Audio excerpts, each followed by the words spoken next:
James 4, verse 14 to 17. How do you know what your life will be like tomorrow? Your life is like the morning fog. It's here a little while, then it's gone.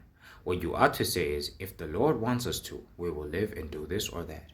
Otherwise, you are boasting about your own plans, and all such boasting is evil. Remember, it is sin to know what you ought to do and then not do it. Now, that was a reading from a letter that James, either one of the apostles or the brother of Jude, had written to all the 12 tribes scattered around the world, the true Jews. Now, in this specific passage right here, James elaborates on how it is sin to boast about what your life will be like tomorrow, because how do you know that? And then he further describes our lives like the morning fog. It's only here a little while, then it's gone.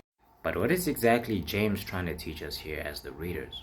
Now, this tells us that we shouldn't develop this sin of pride by boasting what we ought to do tomorrow. Because now he says in the last line of verse 17 that it is sin to know what you got to do and then not do it.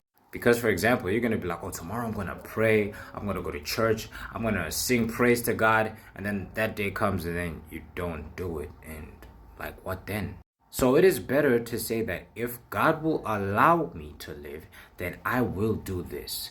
Until then, it is all in his hands. Because remember, God is the breath of life. He is the breath of mercy. And mercy comes in the form of his breath every day that we wake up in the morning.